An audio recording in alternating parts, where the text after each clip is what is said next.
এলাকার আশপাশ থেকে বিভিন্ন জায়গা থেকে দূর দূরান্ত থেকে আগত ইসলাম প্রিয়, কোরআন প্রিয়, আল্লাহ প্রেমিক, রাসূল প্রেমিক তাওহীদি মুসলমান ভাইরা, সম্মানে সমবেত প্রিয় যুবক ও তরুণ বন্ধুরা, পর্দার আড়ালে অবস্থানরত আবেদা সালেহা সম্মানিতা শ্রদ্ধেয় মা ও বোনেরা, মহান আল্লাহ পাক রব্বুল আলামিনের শাহি দরবারে শুকর গুজার করছি যে মহামণি অত্যন্ত দয়া করে, মায়া করে, মহব্বত করে, ভালোবেসে হাজারো লাখো মানুষ থেকে যাচাই বাছাই করে দুনিয়ার সকল প্রকার গুনাহের পরিবেশ থেকে মুক্ত রেখে টিভির দোকানে, চায়ের আড্ডায়, গানের আড্ডায় না বসিয়ে আজকের এমন একটি সুন্দর পরিবেশ জান্নাতের বাগানে জান্নাতি মানুষ হয়ে আমাকে আপনাকে আসার বসার মতো তৌফিকটুকু দান করেছেন। আমি আপনি ইচ্ছে করে আসতে পারি নাই, আমাকে আপনাকে আসার তৌফিক কে দিয়েছেন? আল্লাহ। মুসলমানের কণ্ঠে সাউন্ডটা বাড়িয়ে ভলিউম ফুল করে আরো জোরে সোরে বলুন, কে দিয়েছে? আল্লাহ। এজন্য সেই মহামনিবের দরবারে হৃদয়ের সবটুকু আবেগ, ভালোবাসা, অনুভূতি উজাড় করে শরীরের সমস্ত শক্তিকে একত্রিত করে আকাশ বাতাস মুখরিত করে এমন ভাবে কালিমাতুশ শুকর আদায় করি যেন আমাদের শুকরিয়ার আওয়াজ জমিন থেকে আল্লাহ পাকের আরশে আজিম পর্যন্ত পৌঁছে যায়। সমস্ত শক্তিকে কণ্ঠে এনে, গলায় এনে একবার চিৎকার করে পড়ি আলহামদুলিল্লাহ।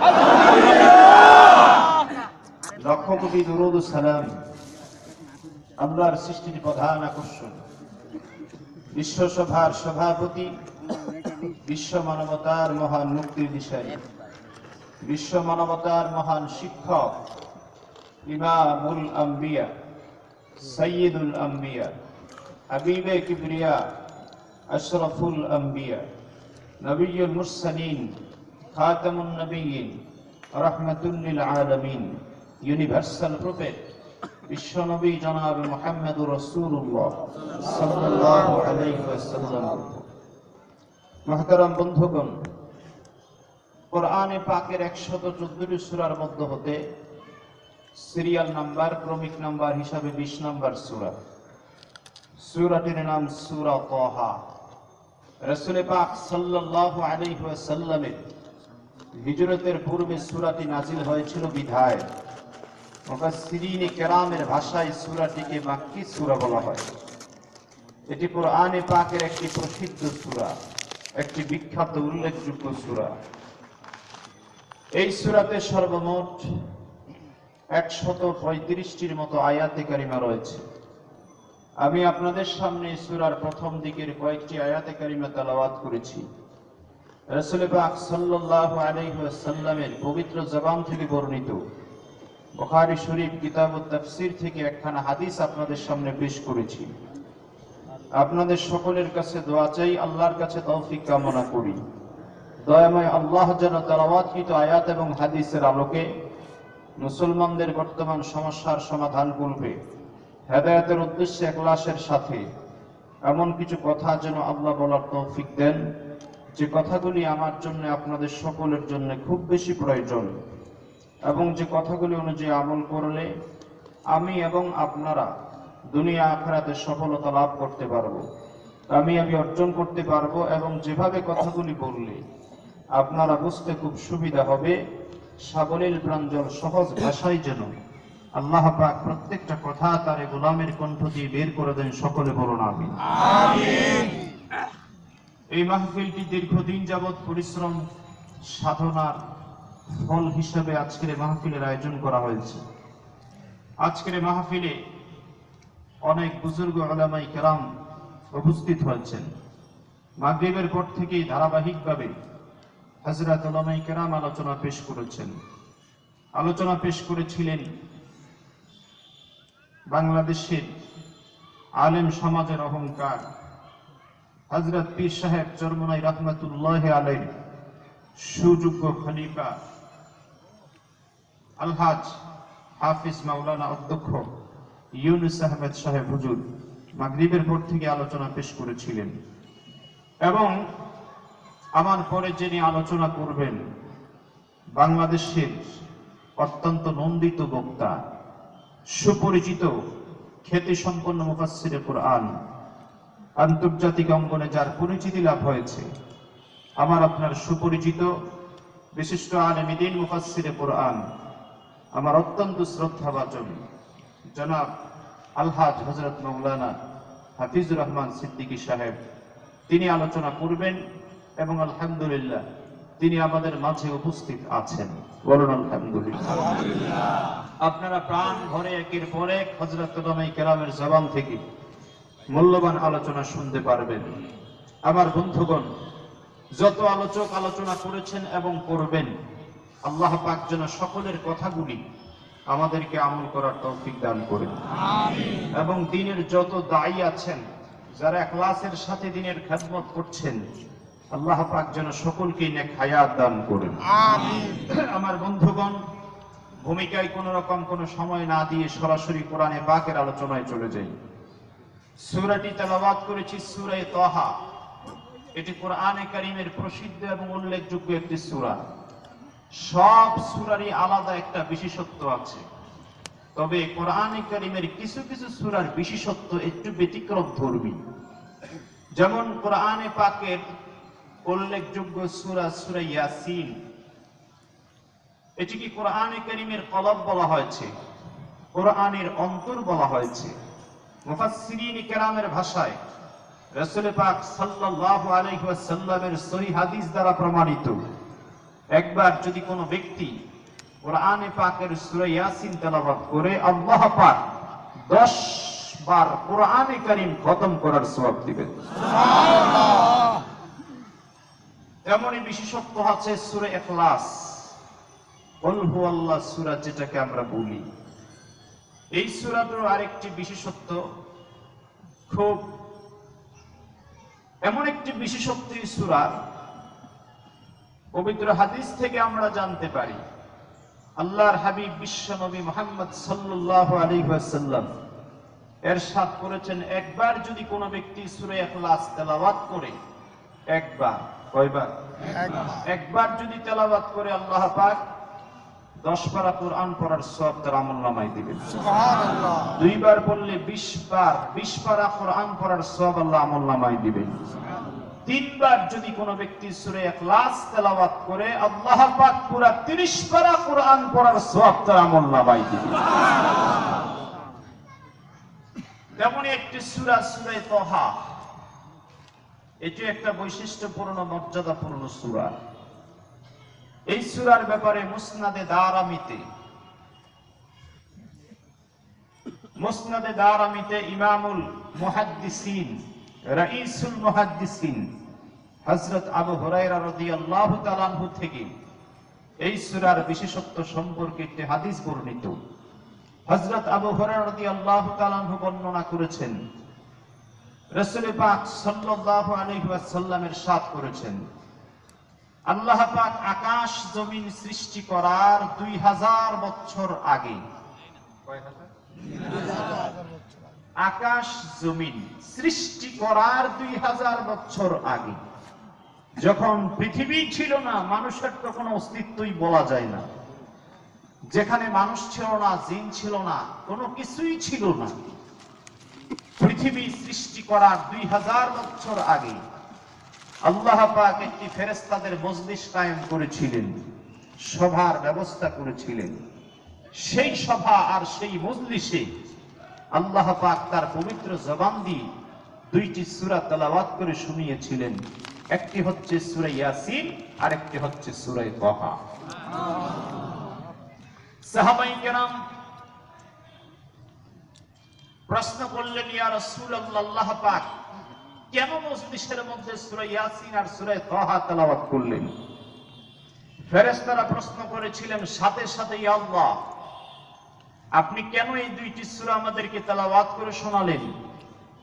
আল্লাহ পাক বললেন, ফেরেশতারা, তোমরা বুঝো না, আমি আল্লাহ আমার পবিত্র কালামে, পবিত্র জবানে যেই সূরার তেলাওয়াত করেছি, এই 2টি সূরা যে উম্মতের উপর আমি নাজিল করব, সেই উম্মত হবে পৃথিবীর সবচাইতে শ্রেষ্ঠ উম্মত। সুবহানাল্লাহ। আল্লাহু আকবার, জোরে বলুন। আল্লাহু আকবার। আর একটু আস্তে বলুন, আল্লাহু আকবার। কণ্ঠ দিয়েছেন কে? কথা বলার শক্তি দিয়েছেন কে? এই কণ্ঠ আল্লাহ মিথ্যা কথা বলার জন্য, চগলখুরি করার জন্য আল্লাহ দেন নাই। সুদ খাওয়ার জন্য, ঘুষ খাওয়ার জন্য, হারাম খাওয়ার জন্য আল্লাহ দেন নাই। ঠিক কিনা বলুন? এই জবান আল্লাহ দিয়েছেন আল্লাহর পবিত্র নাম উচ্চারণ করার জন্য। সেজন্য আল্লাহর নাম উচ্চারণ করতে গিয়ে আমাদের কোনো আপত্তি আছে?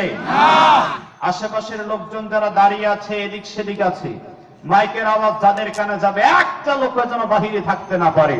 কণ্ঠের আওয়াজকে উঁচু করে আরো জোরে সরে একবার বলি আল্লাহু আকবার। আলহামদুলিল্লাহ। আল্লাহ যেন আমাদের আওয়াজকে কবুল করেন, বলুন আমিন। তাহলে যেই সূরাটি আল্লাহ পাক পৃথিবী সৃষ্টি করার 2000 বছর আগে তেলাওয়াত করে শোনালেন, একটি সূরা ইয়াসিন আর একটি হচ্ছে সূরা তাহা। এই সূরা তাহা থেকে সংক্ষিপ্ত কিছু তাফসীর আমি আপনাদের সামনে পেশ করতে চাই। আল্লাহ পাক যেন মানসম্মত, আল্লাহ পাক যেন প্রত্যেকটা কথা সনদ সহ উল্লেখ করে হেদায়েতের উদ্দেশ্য বলার তৌফিক যেন তার নগণ্য গোলামকে আল্লাহ দান করে, বলুন আমিন। আমার ভাইয়েরা, এই সূরাটি নাজিল হলো কেন?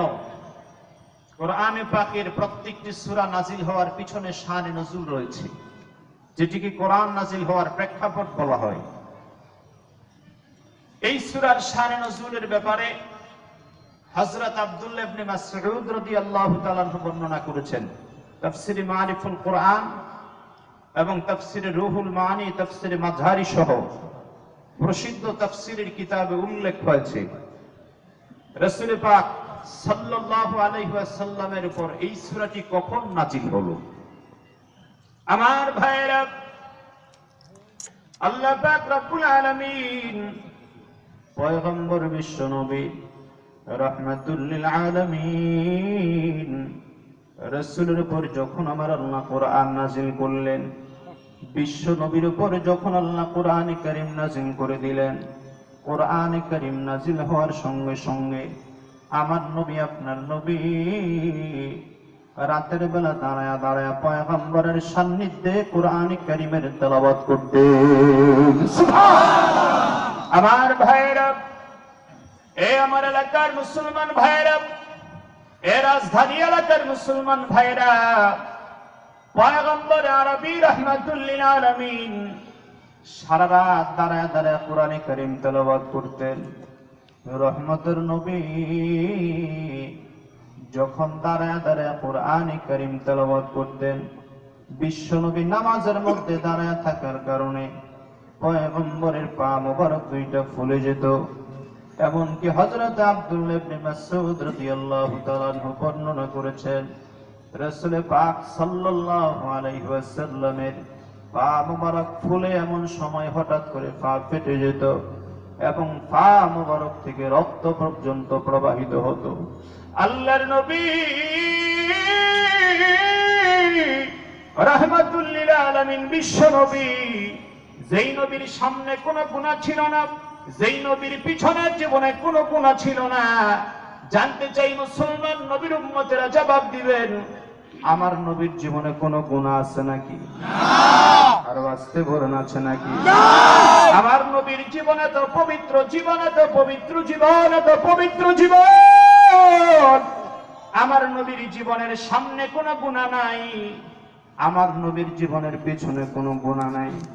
আল্লাহ পাক পয়গম্বরের পবিত্রতা বর্ণনা করে বলেন, হাবিব আমার, বন্ধু আমার, লিয়াগফির লাকাল্লাহু মা তাকাদ্দামা মিন যামবিকা ওয়া মা তাআখার। হে আমার প্রিয় পয়গম্বর, আপনার সামনের পিছনের সব গুনাহ আমি আল্লাহ আপনাকে মাফ করে দিয়েছি। আমার নবীর জীবনের সামনে কোনো গুনাহ নাই, আমার নবীর জীবনের পিছনে কোনো গুনাহ নাই, আমার নবীর ডাইনে কোনো গুনাহ ছিল না, আমার নবীর বামে কোনো গুনাহ ছিল না। আমার নবী ছিলেন কিভাবে নিষ্পাপ, মাসুম। আল্লাহ পাক পয়গম্বরকে মাসুম বানায় দুনিয়াতে পাঠালেন। ইন্তেকালের আগ পর্যন্ত পয়গম্বর কখনো একটা গুনাহ করেন নাই। এমন একজন রহমতের নবী, যেই নবী বিশ্ব নবী রাহমাতুল লিল আলামিন, যার সামনে পিছনে কোনো গুনাহ ছিল না, সেই নবী রাতের বেলা দাঁড়ায় দাঁড়ায় পয়গম্বরের শানে নামাজ আদায় করতেন। আল্লাহর সান্নিধ্য পাওয়ার জন্য নবী নামাজ আদায় করতেন। কিন্তু বড় দুঃখ লাগে রে মুসলমান, বড় দুঃখ, যেই নবীর সামনে কোনো গুনাহ ছিল না, পিছনে কোনো গুনাহ ছিল না, সেই নবী দাঁড়ায় দাঁড়ায় নামাজ আদায় করতেন। আর এখন বর্তমান দেশে এমন কিছু পীর আমদানি হয়েছে যারা মারেফাতের দাবিদার বলে নামাজের দরকার নাই, রোজার কোনো দরকার নাই। আওয়াজে বলেন আছে না নাই? আমার ভাইরা, আপনাদের কাছে আমার প্রশ্ন জানতে চাই রে মুসলমান, এই দুনিয়ার জমিনে যে যত বড় পীর হোক না কেন, আমার নবীর চাইতে বড় কোন পীর দুনিয়া আছে নাকি? আরে জোরে বলেন আছে নাকি? আমার নবীর চাইতে বড় কোন পীর নাই। কিয়ামতের আগে নবীর চাইতে বড় কোন পীর আসবে না। আমার নবী, আপনার নবী যদি নামাজ আদায় করতে পারেন, আল্লাহর সান্নিধ্য পাওয়ার জন্য পয়গম্বর যদি নামাজ পড়তে পারেন, আর দুনিয়ার কোন পীর যদি বলে আমার কাছে মুরিদ হলে মারেফাত হাসিল করার জন্য নামাজের দরকার নাই, মারেফাত হাসিল করার জন্য রোজার দরকার নাই, মারেফাত হাসিল করার জন্য পর্দার দরকার নাই, বুঝতে হবে রে মুসলমান, এটা নবীর তরিকার পীর নয়, এটা ইহুদিদের দালাল ভণ্ড প্রতারক বড় বেঈমান।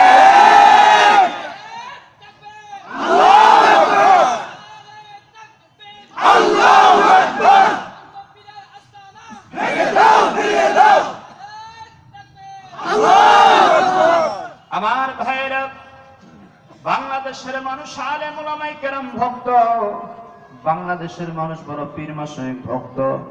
এই জন্য ইহুদিবাদ প্রতিষ্ঠিত করার জন্য কিছু মানুষকে পীর বানায়া বাংলাদেশের মানুষের ঈমান নষ্ট করার পরিকল্পনা করছে, ঠিক কিনা? আমার ভাইরা, ইসলামিক লেবাস পরে বেঈমানরা বেঈমানি করার জন্য, মুসলমানের ঈমান লণ্ঠন করার জন্য, মুসলমানের ঈমানকে দুনিয়া থেকে বিদায় করে দেওয়ার জন্য, মুসলমানের বিশ্বাস নষ্ট করে দেওয়ার জন্য ইহুদিরা আগেও যেমন ষড়যন্ত্র করেছে, এখনো ষড়যন্ত্র করতেছে, ঠিক কিনা? জোরে বলুন, আরো জোরে চিল্লায় বলুন, ঠিক কিনা? মুসলমান যদি কোনো পীর বলে নামাজের দরকার নাই, রোজার দরকার নাই, বুঝতে হবে এটা নবীর তরিকার পীর নয়। এমন পীরকে ঝাড়ু পিটা দিয়া বিদায় বিদায় বিদায় বিদায় বিদায় করা দরকার, ঠিক কিনা? জোরে বলুন। আমার ভাইয়েরা, এই জন্য আপনাদের কাছে আমি জানতে চাই, যদি কোনো মানুষ মারেফাত হাসিল করতে চায়, আল্লাহর পরিচয় যদি কোনো মানুষ হাসিল করতে চায়, সে মানুষের জন্য নামাজ পড়ার দরকার আছে না নাই? রোজা রাখার দরকার আছে না নাই? পর্দা করার দরকার আছে না নাই? এই তরিকার মধ্যে নামাজ থাকবে না, বুঝবেন এটা মারেফাত নয়, এটা হচ্ছে মায়ের পথ, জাহান্নামের পথ। আমার ভাইরা, বাংলাদেশের কিছু সংখ্যক মানুষ আছে, হক্কানি পীর সাহেব চোখে দেখে না, চরমনাইয়া রোজানি চোখে দেখে না, ভণ্ড পীরের দরবারে দৌড়ায়, ভণ্ড পীর পায়া পায়া দৌড়ায়, ভণ্ড পীরের পূজা করে। এমন কিছু মানুষের সংখ্যা বাংলাদেশে আছে। হক্কানি দরবার কেন চোখে দেখে না, চরমনাই যায় না, আমার ভাইরা উজানি যায় না, শর্ষিনা কেন যায় না, হক্কানি পীরের দরবারে কেন যায় না? কারণ হক্কানি পীরের দরবারে গেলে গাঁজা খাওয়া যাবে না, হক্কানি পীরের দরবারে গেলে মদ খাওয়া যাবে না, হক্কানি পীরের দরবারে গেলে হারাম খাওয়া যাবে না, হক্কানি পীরের দরবারে গেলে ভক্ত পিবে নিয়ে ব্যাপারটাই ঘুরে যাবে না, হক্কানি পীরের দরবারে গেলে নামাজ ছাড়া যাবে না, হক্কানি পীরের দরবারে গেলে রোজা ছাড়া যাবে না, হক্কানি পীরের দরবারে গেলে নামাজ না পড়লেও চলবে, ঠিক কিনা? জোরে বল। এই জন্য ওরা নিজের মনের মতো বাবা সাজায়া বাবার পূজা করে আর বাবার নামে গান গায়। আর ওদের মারেফাতের পীর চক্ষু বন্ধ করলেই দুনিয়া দেখে। মুরিদরে বাড়ি দিয়া কয়, বেটা খানায় কাবায় কুত্তা দৌড়াইলাম, খানায় কাবায় কুকুর দৌড়ায় মুরিদরে বাড়ি দিয়া। মুরিদ দাওয়াত দিয়া বাসায় নিছে, মুরিদের বউ কয়, দেখি কেমন পীর, মারেফাত কেমন হাসিল হইল। ভাতের নিচে কই মাছ দিয়ে উপরে ভাত দিয়া মুরিদের সামনে খাবার দিছে। পীর সাহেব কয়, বেটা মুরিদ, আমার সাথে ধোঁকাবাজি প্রতারণা, খাবার দিয়া বসায় রাখলাম, তরকারি কই? মুরিদের বউ কয়, আছে তো। বেটা তুইও বেয়াদব, তোর বউটা আরেকটা বেয়াদব, তরকারি না দিয়ে কস তরকারি আছে। মুরিদের বউ ছিল হক্কানি পীরের মুরিদ। ঠুন্ডা ভিজে একটা, ঠুন্ডা ভিজে চিনেন তো? ঠুন্ডা ঝাঁটা একটা নিয়ে আইসা কয়, পীর সাহেব বাবা, তুমি চোখ বন্ধ করে খানায় কাবার কুকুর ধরতে পারো, ভাতের নিচে কই মাছ দিলাম সেটা করো না, তুমি ভালো নয়, তুমি হচ্ছ বড় ভণ্ড প্রতারক। তোমার মতো পীরকে ঝুমটা পিছা দিয়া বাইরে বাইরে বিদায় করা দরকার। আমার ভাইয়েরা, হক্কানি পীর মশাইকে 1000 বার শ্রদ্ধা করতে হবে, এদেরকে অনুসরণ করা লাগবে, কিন্তু পীরের নামে কোন ভণ্ড করে আস্তানা, কোন ভণ্ডদেরকে অনুসরণ করা যাবে না। কথা বলেন, যাবে না। আমার ভাইয়েরা, এই জন্য রাহমাতুল লিল আলামিন বিশ্বনবী দাঁড়ায় দাঁড়ায় নামাজ পড়া লাগলেন। আমার নবী, আপনার নবী যখন দাঁড়ায় দাঁড়ায় নামাজ পড়া শুরু করলেন, আমার নবীর পা মোবারক যখন ফুলে গেল, আমার মালিক আল্লাহ পয়গম্বরের এমন কষ্ট দেখা আমার নবী কখনো বরদাস্ত করতে পারেন না, আমার আল্লাহ কখনো সহ্য করতে পারেন না। অপরদিকে তাফসীরে মারিফুল কোরআন প্রমাণ করে রাসূলুল্লাহ সাল্লাল্লাহু আলাইহি ওয়াসাল্লাম যখন খানায় কাবায় দাঁড়ায় দাঁড়ায় নামাজ পড়তে লাগলেন, আল্লাহর নবী যখন রাতের বেলা ঘুমানলা, আল্লাহর নবী রহমতের নবী যখন নিজের পিঠ মোবারক বিছানায় লাগালেন না, উম্মে জামিল নামে একজন মুশরিকা মহিলা আল্লাহর নবীর অবস্থাটা দেখার পরে মক্কার বড় বড় কাফেরদের কাছে গিয়ে বলা শুরু করলো, হে মক্কার কাফেররা, দেখো দেখো দেখো, মুহাম্মদের উপর কোরআন নাযিল হওয়ার কারণে আগে মুহাম্মদ আরামে ঘুমায় থাকতে, এখন আর ঘুমায় থাকতে পারে না। মুহাম্মদ এখন সারা রাত জাগ্রত থাকা লাগে, দাঁড়ায় দাঁড়ায় না কোরআন পড়া লাগে, নামাজ পড়া লাগে। কোরআন নাযিল হওয়ার কারণে মুহাম্মদের কষ্ট অনেক বেড়ে গিয়েছে। মক্কার কাফেররাও নবীকে তিরস্কার করা শুরু করলো, আল্লাহর নবীর বিরুদ্ধে যখন সমালোচনা করা শুরু করলো, আমার আল্লাহ ডাক দিয়া বলেন, পয়গম্বর আপনার বিরুদ্ধে সমালোচনা হবে, এটা আমি আল্লাহ কখনো বরদাস্ত করি না, সহ্য করতে পারি না।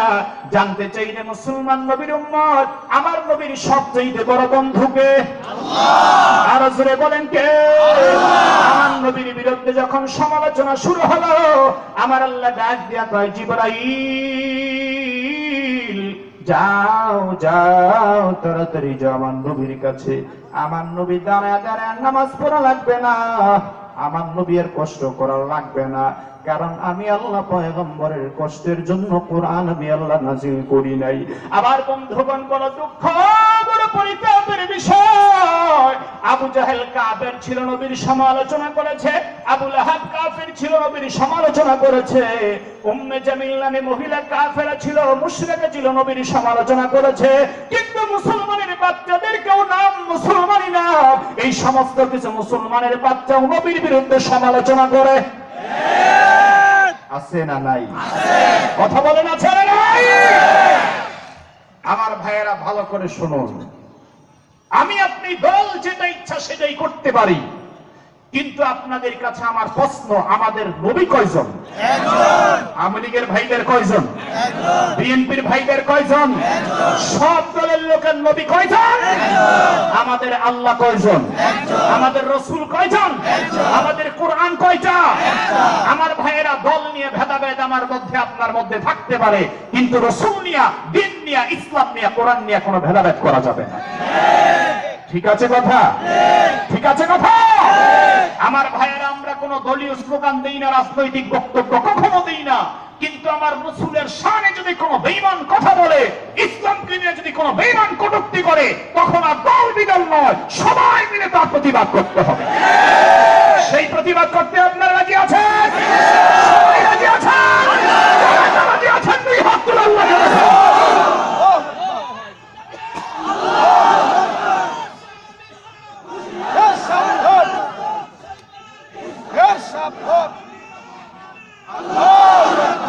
मुसलमानी बुअत गर्दन हाज़न इन्हाने खुद बदस्ते खाजा दादा। मुसलमानी बुअत गर्दन हाज़न इन्हाने खुद बदस्ते खाजा दादा। हर लहज़ा मोमिन की नई शान नई यस, हर लहज़ा मोमिन की नई शान नई यस, हर लहज़ा मोमिन की नई शान नई यस। गुफ्तार में गिरदार में अल्लाह की बुरहा, गुफ्तार में गिरदार में अल्लाह की बुरहा। परवाज है दोनों का वसीया की फिजा में, परवाज है दोनों का वसीया की फिजा में। गिरखिस का जहां और है शाही का जहां और, गिरखिस का जहां और है शाही का जहां और। अल्फाज मानी में तफावत नहीं लेकिन मुल्ला की अज़ा और मुजाहिद की अज़ा और, मुल्ला की अज़ा और मुजाहिद की अज़ा और। हरम पाक में भी अल्लाह में कुरान भी एक, हरम पाक में भी अल्लाह में कुरान भी एक। जो बड़ी बात होते जो मुसलमान भी एक, जो बड़ी बात होते जो মুসলমান भी এক। আমার বন্ধুগণ, কবি বড় সুন্দর করে বলেন, এ মুসলমানের সন্তান, তোমাদের ধর্ম একটা, তোমাদের কাবা একটা, তোমাদের নবী একজন, তোমাদের কোরআন একটা। দল নিয়ে ভেদাভেদ থাকতেই পারে, তা কোনো সমস্যা নয়, কিন্তু ইসলাম নিয়ে কোনো ভেদাভেদ থাকতে পারে না, নবী নিয়ে কোনো ভেদাভেদ থাকতে পারে না, কোরআন নিয়ে কোনো ভেদাভেদ থাকতে পারে না। যেই ব্যক্তি আমার নবীর বিরুদ্ধে বলবে, সে আমার আপনজন হওয়ার পর আমি বলবো সে আমার বন্ধু হতে পারে না। কথা বলেন ঠিক আছে? আমরা মুসলমান নবীর উম্মত, আমাদের এই দেশটা মুসলমানের দেশ, এই দেশটা হলো স্বাধীন দেশ, স্বাধীন ভূমি। আমাদের এই দেশের মধ্যে সব দলের ধর্মের লোকেরাই বসবাস করে। হিন্দু ভাইরা বসবাস করে, বৌদ্ধরা বসবাস করে, খ্রিস্টানরা বসবাস করে, সবাই শান্তিতে বাংলাদেশে বসবাস করে। এবং বাংলাদেশের কোন আলেম, কোন ধর্মীয় প্রবক্তা কখনো আমাদের দেশের কোন ধর্মকে কটাক্ষ করে কথা বলে না। আল্লাহর কোরআন নিষেধ করে যে সাবধান সাবধান, আল্লাহর কোরআন নিষেধ করে দিয়েছে হিন্দুদের মন্দিরে আক্রমণ করবা না, হিন্দুদের মূর্তি ভাঙবা না। মুসলমানের সন্তান হিন্দুদের মন্দিরে আক্রমণ করতে পারে না।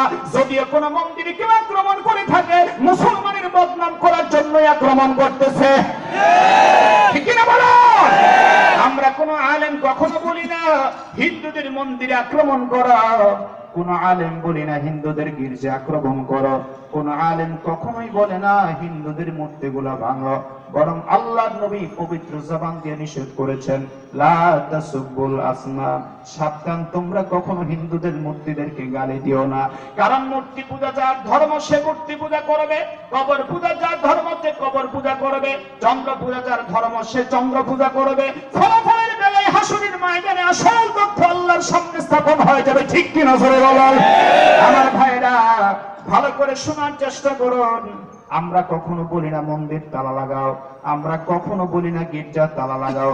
মুসলমানের সন্তান যারা, আপনাদের কাছে আমার প্রশ্ন, আমরা মন্দির তালা লাগার পক্ষে নয়, গির্জা তালা লাগার পক্ষে নয়। কিন্তু কোন হিন্দু যদি আওয়াজ দিয়ে কয় মাদ্রাসা তালা লাগাও, মসজিদ তালা লাগাও, তখন মুসলমানের সন্তান বিড়ালের মতো চুপ করে আর বসে থাকতে পারে না।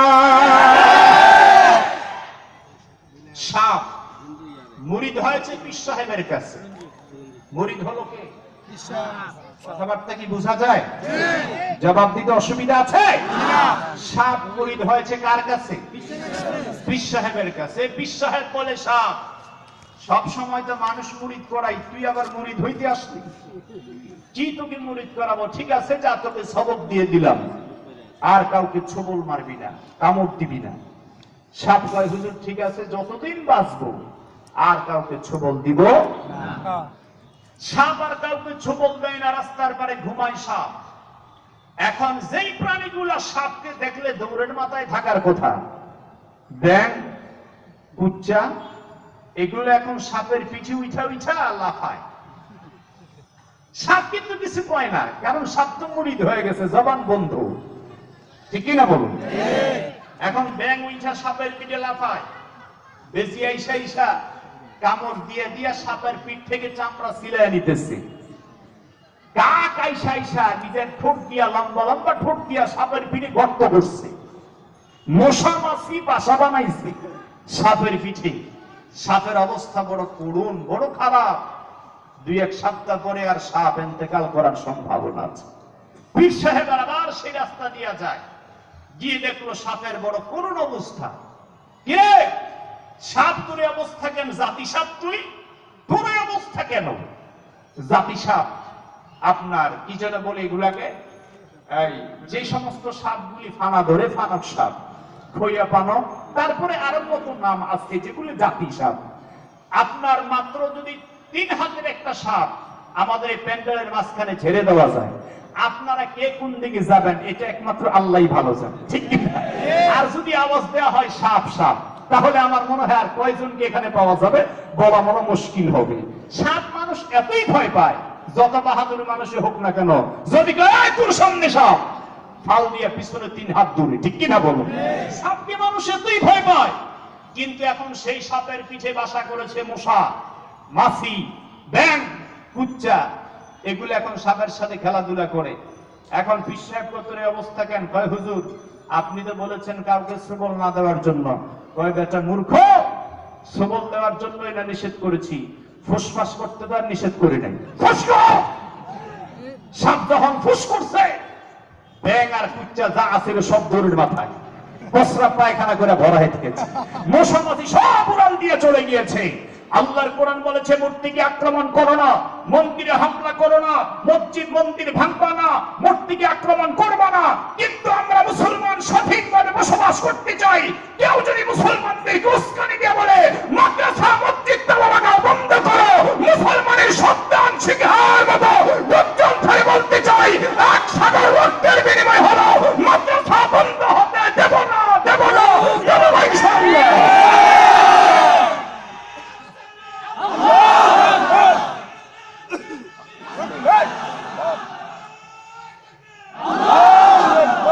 আমার বন্ধুগণ, এটা কি কোনো রাজনৈতিক কথা না, এটা হচ্ছে ঈমানি কথা, ঠিক কি না? এটা হচ্ছে স্বাধীনতার কথা। সবাই স্বাধীন ধর্ম পালন করবে, কোন ধর্ম নিয়ে কেউ কখনো মন্তব্য করার অধিকার নাই। কথা বলেন অধিকার নাই। আমার ভাইয়েরা, এই জন্য আল্লাহ পাক রব্বুল আলামিন কোরআনে কারীম পয়গম্বরের উপর নাযিল করলেন। আল্লাহ বলে দিয়েছেন পয়গম্বর আপনার সমালোচনা করবে, আমি আল্লাহ বরদাস্ত করব না। আল্লাহ নবীর বিরুদ্ধে যখন সমালোচনা হলো, কোরআন নাযিল হওয়ার কারণে নবী এখন বড় কষ্টে আছেন। কোরআন নাযিল হওয়ার কারণে নবী এখন রাতের বেলা ঘুমাতে পারেন না। কোরআন নাযিল হওয়ার কারণে পয়গম্বর বড় কষ্টে আছেন। সঙ্গে সঙ্গে জিবরাইল সূরা তাহা নাযিল করে দিলেন, কোন সুবহানাল্লাহ। কি বলেছেন আমার আল্লাহ সূরা তাহার মধ্যে? আল্লাহ পয়গম্বরকে বড় সুন্দর করে ডাক দিলেন,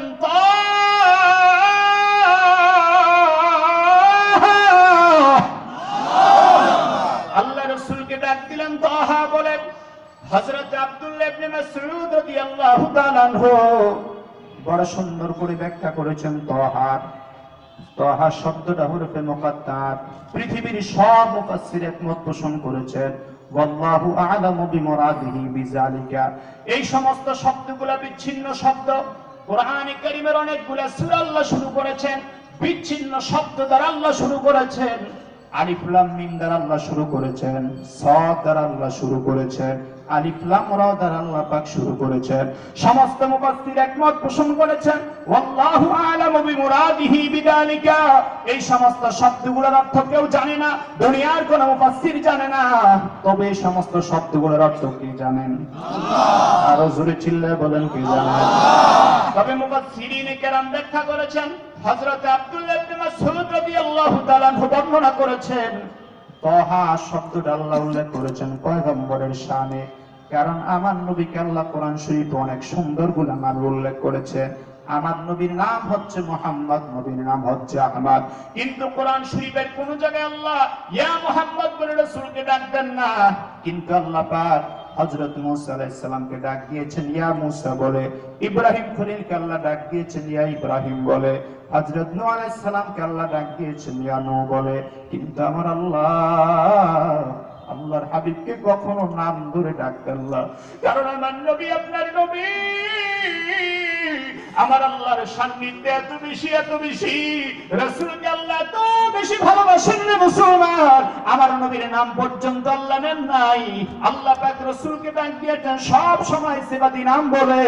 আমার নবী কম্বল গায়ে জড়ানো ছিলেন, আল্লাহ ডাক দিলেন ইয়া আইয়ুহাল মুযাম্মিল।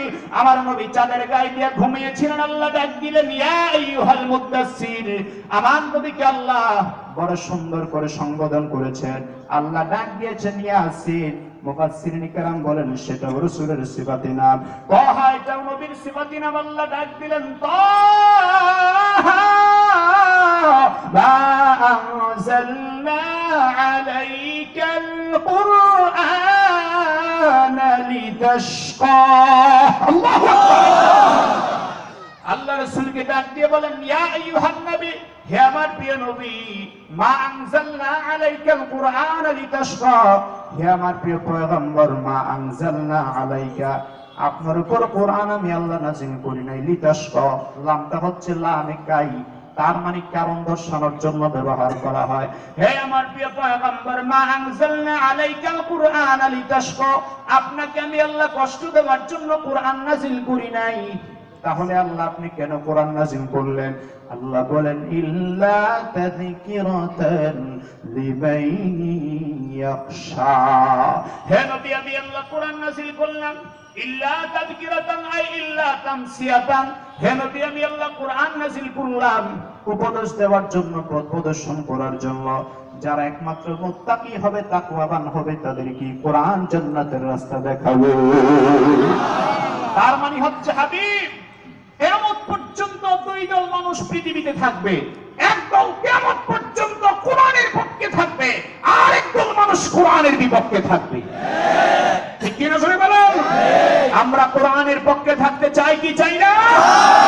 আল্লাহ ডাক দিয়ে বলেন পয়গম্বর ইল্লা তাযকিরাতাল লিমান ইয়াখশা, কোরআনের পক্ষে যারা থাকবে, কোরআন তাদেরকে জান্নাতের রাস্তা দেখাবে, কোরআন যাদেরকে উপদেশের রাস্তা দেখাবে।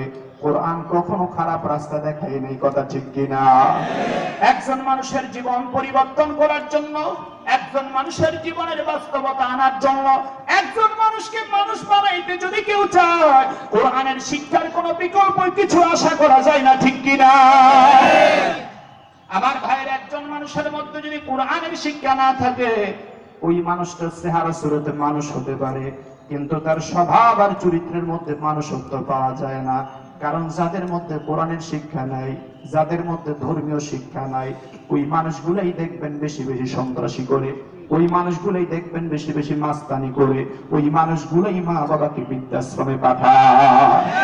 ঠিক কিনা জোরে বলো? মুসলমান, আমি চ্যালেঞ্জ করে বলতে পারি না মুসলমান, সারা বাংলাদেশের জরিপ প্রমাণ নেন, সারা বাংলাদেশের কোন আলেমের বাবা বৃদ্ধাশ্রমে নাই, কোন আলেমের বাবা বৃদ্ধাশ্রমে নাই, আছে?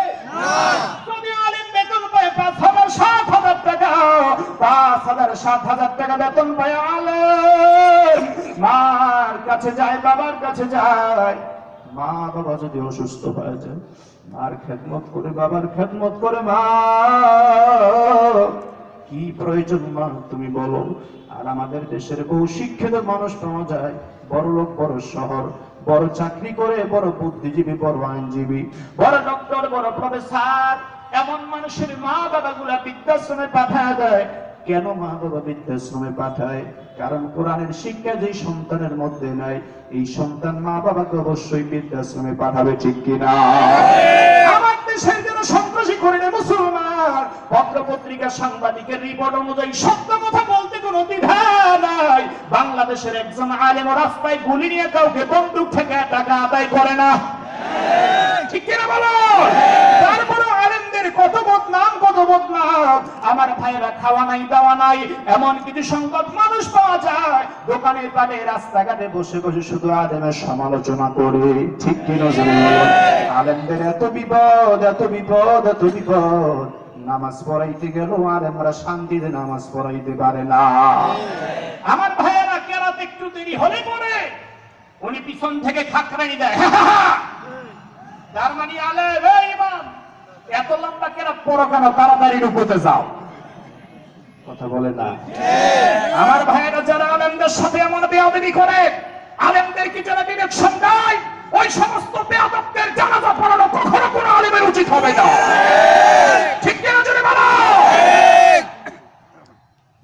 করতেছেন নাকি আপনি? হক কথা বলতে কি কোনো অসুবিধা আছে? কাউকে আঘাত করে নয়, কাউকে টার্গেট করে নয়, তবে বর্তমান সমাধান সমস্যার সমাধান দিয়া অবশ্যই কোরআন থেকে সঠিক কথা আলেমদের কি বলতে হবে, ঠিক কিনা জোরে বলুন। আমার ভাইয়েরা, এই জন্য আপনাদের কাছে জানতে চাই, কোরআনের শিক্ষার দরকার আছে না নাই?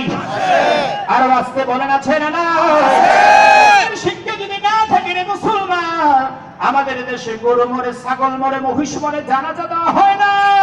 আলেম যদি না থাকে কোন সমাজের মুসলমান, ওই মানুষগুলো মারা যাবে সত্য, জানাজা পড়ার মতো কোন আলেম খুঁজে পাওয়া যাবে না। এই জন্য আল্লাহ ডাক দিয়ে বলেন, পয়গম্বর, ইল্লা তাযকিরাতাল লিমান ইয়াখশা, হে আমার প্রিয় নবী, আমি আল্লাহ কোরআন নাযিল করলাম উপদেশ দেওয়ার জন্য। ইল্লা তানসিয়াতাল লিমান ইয়াখশা, ইমানদার মানুষদেরকে সৎ পথ দেখানোর জন্য।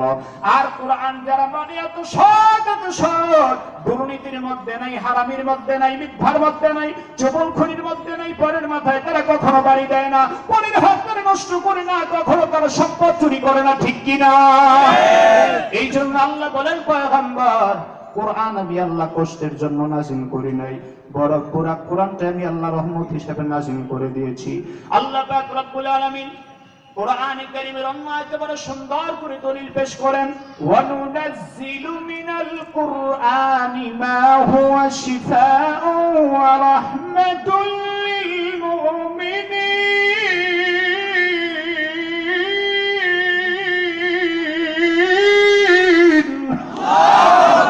ওয়া লা ইয়াজিদুজ যালিমিনা ইল্লা খাসারা।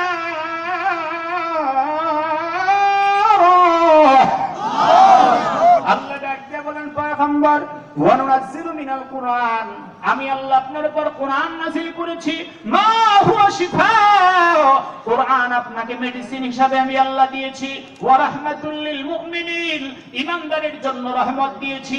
ঈমানদারের জন্য কোরআন হলো রহমত, আর যারা বেঈমান নাফরমান তাদের জন্য কোরআনে কারীম হলো গজব, ঠিক কিনা বলেন? এরা কোরআনের কথা শুনলে অ্যালার্জি শুরু হয়ে যায়, কোরআনের কথা শুনলে এদের চুলকানি শুরু হয়ে যায়, কোরআনের কথা শুনলে তাদের পেটে ব্যথা বেড়ে যায়, ঠিক কিনা বলেন? ঈমানদার কোরআনের প্রেমিক, কোরআন আমাদের জন্য রহমত, ঠিক কিনা জোরে বলেন?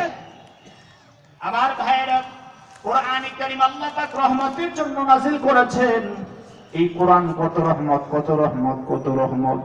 সূরা তাহা এমন একটি সূরা, যেই সূরার বৈশিষ্ট্য এত বেশি, এত বেশি, পৃথিবীর কোন মানুষের কলব পরিবর্তন করা যায় না, জাদু আর মন্ত্র দিয়ে, কুফরি দিয়ে মানুষের কলব পরিবর্তন করা যায় না। মানুষের কলব যদি পরিবর্তন করতে হয়, একমাত্র কোরআনের মেডিসিন মানুষকে দেওয়া লাগবে। আমার ভাইয়েরা, আমার বন্ধুরা, ভালো করে শুনুন, ভালো করে লক্ষ্য করুন রে মুসলমান, গান যত সুন্দর হোক, যত দামি হোক না কেন, 1 মাস 2 মাস 3 মাস শোনার পরে সেই গানটা যদি লাগায়, কুত্তাও দৌড় দেয়, কুত্তাও গান শুনতে চায় না, কথা বলেন ঠিক কিনা? আর কোরআন এত দামি, এত রহমতের কোরআন, আপনার জীবনের 5 বছর 7 বছর বয়স থেকে নিয়ে আপনি আপনার মসজিদে ইমামের পিছনে সূরা ফাতিহা শুনলেন, আপনার ইমামের পিছনে সূরা ফাতিহা শুনলেন।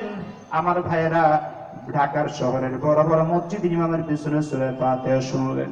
আমার বন্ধুগণ, আপনি যখন কোরআনে কারীমের তেলাওয়াত গুলো শুনলেন, খানায় কাবায় যখন আপনি যান, হারাম শরীফে যদি আপনি যান, ডক্টর আব্দুর রহমান সুদাইসি যখন তেলাওয়াত করে, তখন মনটা এত নরম হয়ে যায়, মনে হয় কোরআন যেন নতুন করে নাজিল হতেছে।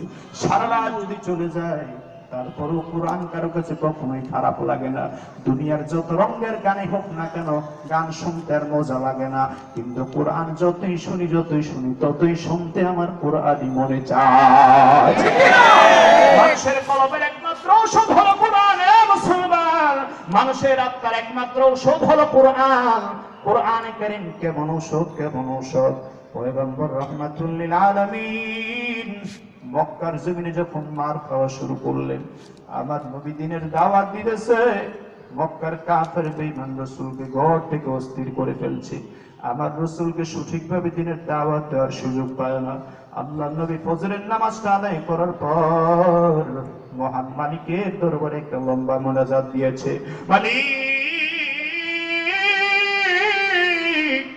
হায় আল্লাহ, আপনার দিনের দাওয়াত যদি আমি নবী দিতেই না পারি রে আল্লাহ, কেমন করে মানুষগুলো হেদায়েত করব?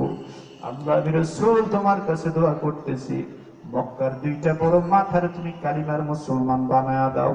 একটা হয়তো আবু জাহেল, আর না হয় হযরত ওমর, দুইজনের একজনকে কালিমা পড়ে মুসলমান বানায়া দাও। আমার নবী দোয়া করেছেন, নবী দোয়া করতে দেরি হয়েছে, আমার আল্লাহর দপ্তরে দোয়া কবুল হইতে দেরি হয় না। বিকেলের আগে আগে হযরত ওমর কালিমা পড়ে মুসলমান হয়ে গেল। আমার ভাইরা, কোরআন যদি কেউ মানে, একজন মানুষ যদি হিরো থাকে কোরআন তারে, একজন মানুষ যদি জিরো থাকে কোরআন তারে হিরো বানায়, আর একজন মানুষ যদি হিরো থাকে কোরআনের সাথে বেয়াদবি করলে জোতার মালা আল্লাহ গলায় ঝুলায়া দেয়।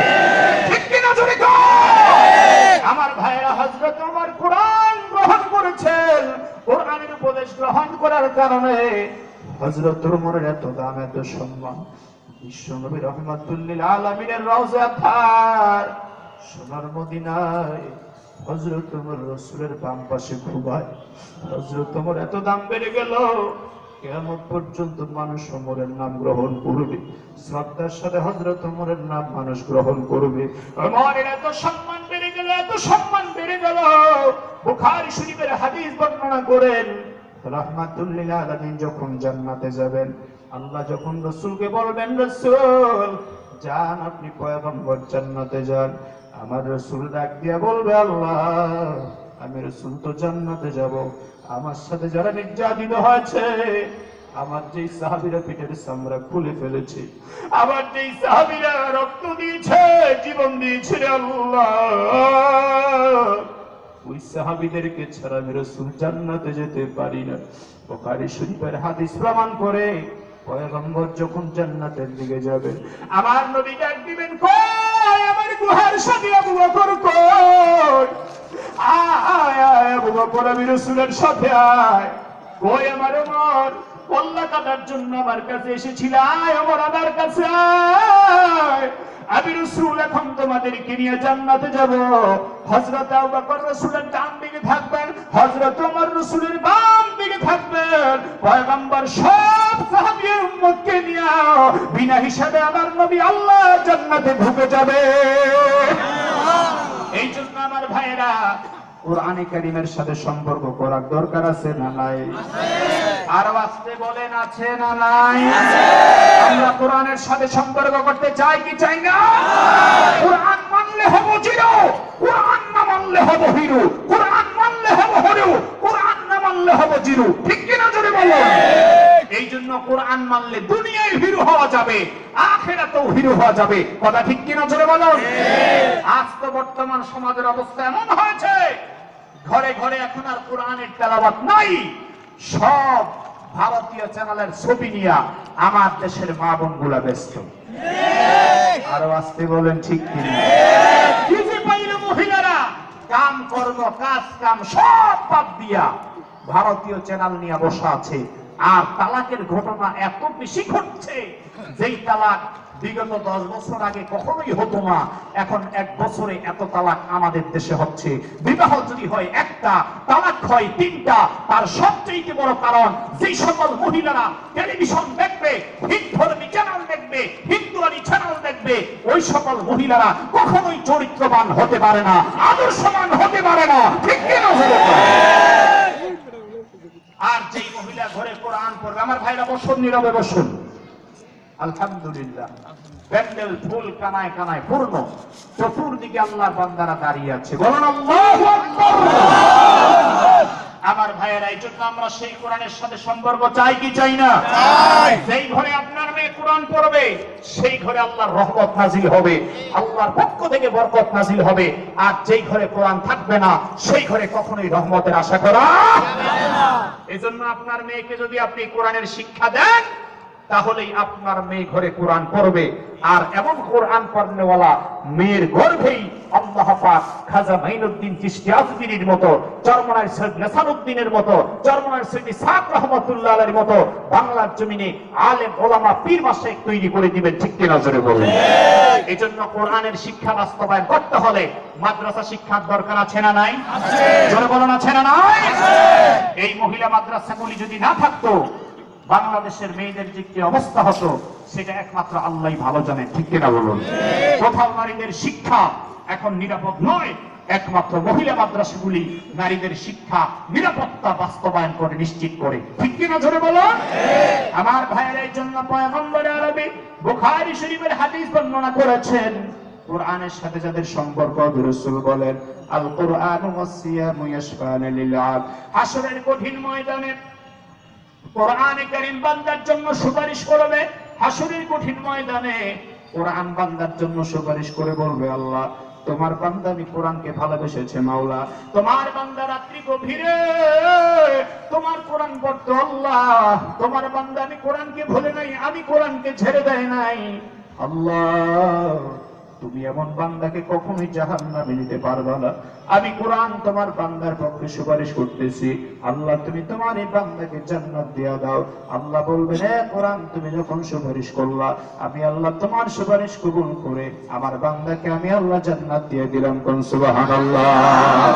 এজন্য আমার ভাইরা, কোরআন অনেকেই পড়তে পারি না, আবার অনেকেই পড়তে পারি। যারা পারি নিয়মিত কোরআন পড়বো, কোরআনের সাথে আমল করব। আর যারা পড়তে পারি না, অন্তত কোরআনের একটা মাদ্রাসার সাথে সম্পর্ক রেখে যেতে চাই। রাজি আছি না নাই? কারা কারা রাজি আছি একটু হাত তুলে দেখাই। নারায়ে তাকবীর। দীর্ঘ সময় আপনারা বসেছেন, আল্লাহ সবার বসা, সবার আশা আপনাদের সকলের দান কবুল করুক বলি আমিন। সকলেই মোনাজাত দিয়ে একসাথে বিদায় হবেন ইনশাআল্লাহ। হযরত মাওলানা হাফিজুর রহমান সিদ্দিকী সাহেব তিনি আলোচনা করবেন। কারি আব্দুর রব সাহেব তিনি হসপিটাল থেকে এসে